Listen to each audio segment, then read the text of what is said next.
apakah keberhasilan timnas U23 ini berkat Sintayong, berkat naturalisasi, atau berkat Pak Erik, atau apa? Dan inilah benarkah ini prestasi pertama yang masuk Piala Asia? Ya, yang pertama dulu Bang, selamat dulu buat Pak Prabowo dan Gibran yang telah disahkan oleh KPU sebagai presiden dan wakil presiden kita yang terpilih ke depan. Ini yang pertama dong. Dan ternyata ini pengacaranya. Kan mantap. Yang kedua, ternyata sekarang bola menyatukan semua Bang. Benar. Akhirnya sekarang kita udahlah lupakan pilpres-pilpresan. Termasuk kalian jangan benci lagi sama gua. Jadi lupakan. Nah, ini kita bicara lu Bang mengenai timnas ya. Kita ngomong timnas dulu. Jadi ketika Pak Erick Thohir jadi ketua umum PSSI, beliau itu banyak sekali target yang diberikan oleh pecinta sepak bola. Ya. Mulai dari timnas, kemudian juga liga dan sebagainya. Ya. Beliau harus punya pilihan nih. Mana yang harus dipilih prioritas pertama? Ya.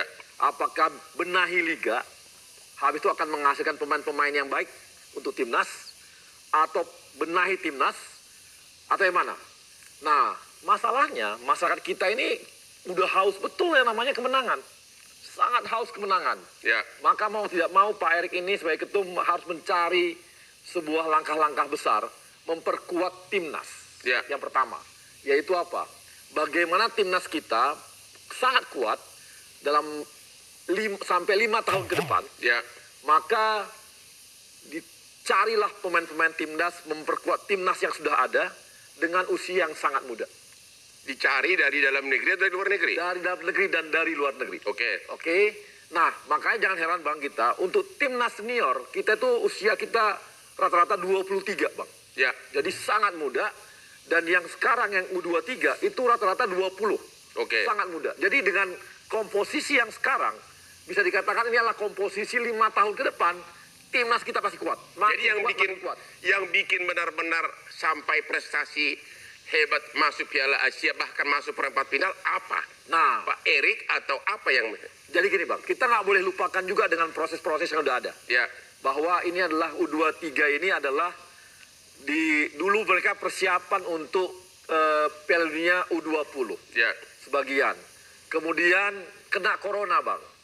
Kemudian kemarin kasus lagi tiba-tiba gagal lagi kita U20 yang kemarin kan gitu ya.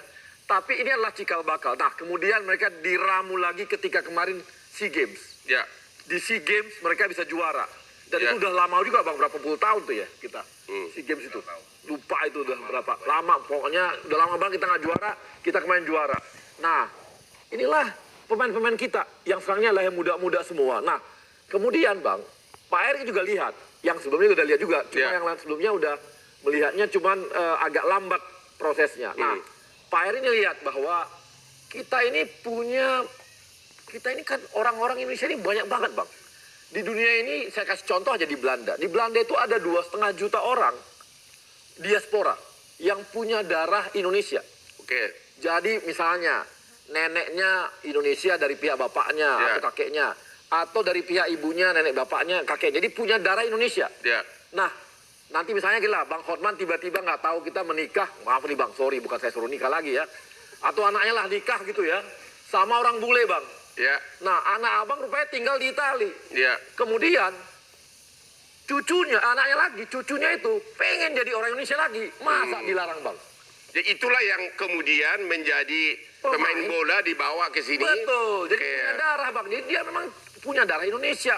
Nah, ini yang sekarang kita tarik. Nah, Pak Erick itu dengan jaringan yang sangat kuat, kita kan dia kan pernah pegang Italia, pernah Inter Milan. Jadi dia punya jaringan tim yang sangat kuat, bisa mantau semua yang muda-muda, diajak ngobrol semua dan diberitahu Indonesia tuh bakal begini. Maulah dia datang sebagian, tapi Bang di sisi lain, kalau kita lihat kemarin pemain kita itu sebagian besar juga adalah pemain-pemain Liga 1. Jadi lokalnya juga sangat kuat. Dan kita bisa lihat kan permainannya, kalau cuma naturalisasinya aja yang kuat, ya nggak akan kuat pemainnya, timnya. Kalau gitu Pak Justinus Laksana, sebenarnya siapa yang hebat? Pelatihnya Sintayong atau karena 4 naturalisasi ya pemain gelandang depan, striker, atau Ketua PSI, siapa yang bikin hebat sampai bisa maju ke perempat final Piala Asia? Gini, kalau orang hanya melihat produk akhir, Ya. yaitu di lapangan dan menang.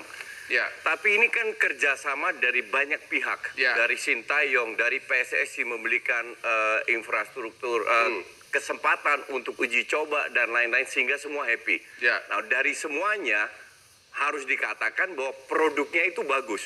Tapi ini masih proses. Kita Ya. lihat dari match pertama ke match ketiga ada progres ke depan. Ya. Apakah kita sudah cukup kuat untuk jadi juara? Tidak. Masih banyak PR. Kalau dibilang soal mana yang menonjol, yang membuat keberhasilan ini? jelas dari luar. Dari 11 pemain yang main, Ya. itu ada 6 bermain di liga luar, termasuk Marcelino sama Arhan. Ya. 4 termasuk kiper bermain di Liga 1. 2 itu bisa ngimbangin menurut saya, Ya. yaitu Witan Rizky Ridho. 2 lagi agak kesulitan, bukan mereka bermain jelek, tapi agak kesulitan. Ini dari Liga, jadi dari 4 pemain yang ada, 50% dari pemain Liga itu agak kesulitan. But that's okay, Ya. karena ini teamwork. Dengan 11 pemain, sekali lagi ini proses. Dan kalau proses diteruskan, kita bisa menang lawan Korea. Jadi yang menonjol di sini prestasi Sintayong atau pemain naturalisasi? Prestasi Sintayong dengan game plan sesuai dengan kapasitas pemain kita. Kita jangan lupa juga bahwa walaupun mereka bermain di Eropa, tapi di Eropa itu tier 2 dan 3. Jadi bukan di klub hebat, bahkan pemain muda di youth-nya.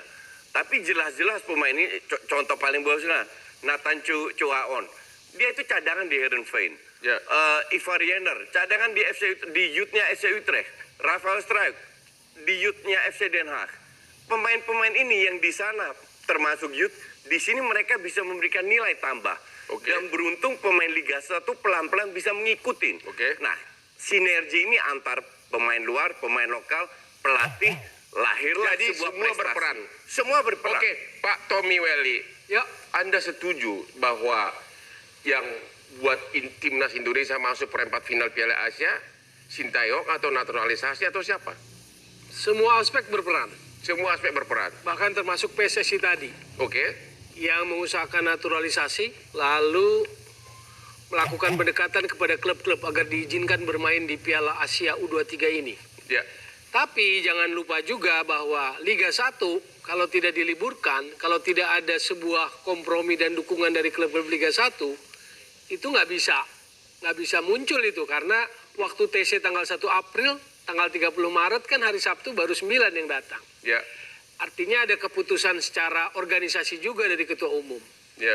Jadi nggak ada satupun pihak yang bisa klaim bahwa lebih menonjol dalam kontribusi terhadap kesuksesan lolos ke perempat final Piala Asia ini.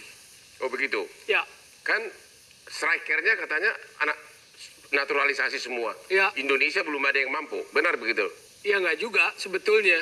Sekalipun ada 4 naturalisasi, kalau kita bicara 5 gol, ya kalau mau pikirannya dangkal, pikiran sempit membeda-bedakan itu, Ya. 5 gol dari pemain lokal semua.